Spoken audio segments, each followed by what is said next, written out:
I'm so admiring of Angie and all the work she's done to protect that wonderful spring. It's so beautiful there, and that's such an important site.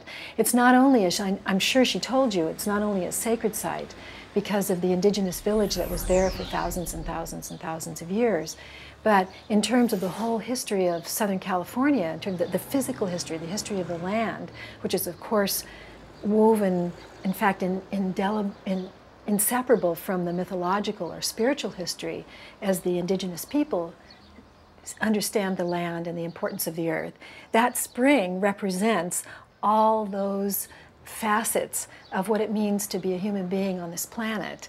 We only have to know about it so we can look at the springs and see it in its many layers.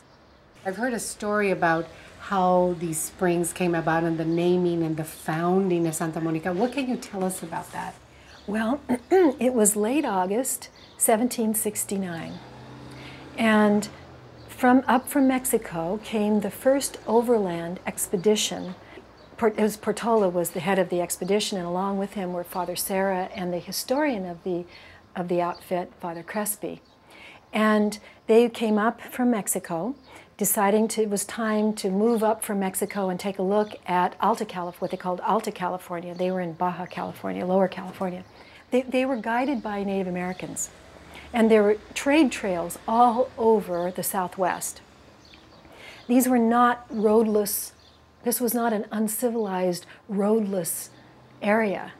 This landscape was intensely civilized, with people living here for possibly 15,000 years and maybe longer, but definitely over 10,000 years ago. There's already a culture here.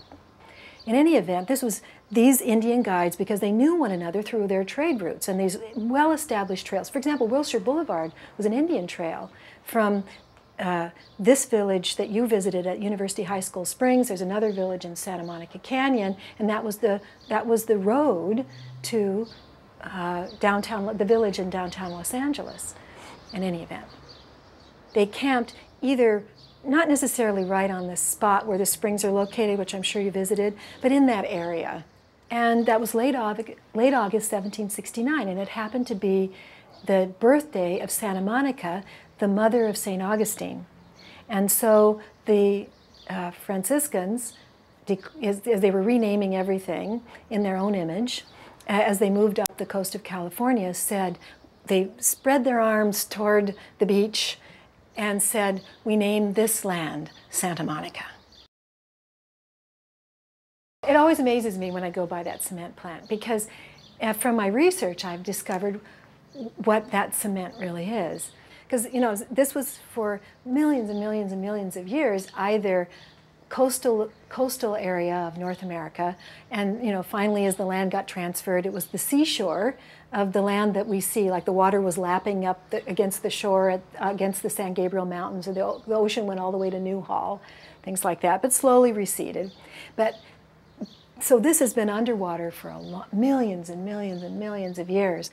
And so what happens is all that lush greenery and all those old seashelled animals and the mosasaurs and they all have to die, and their bodies settle to the bottom of this warm, shallow sea for 100 million years. Those shells of those millions of ammonites settled down into the deep layers of Southern California, and under the pressure of all the dust and dirt and other decaying vegetation that settled over the top of them, pressured and settled, and turned into limestone.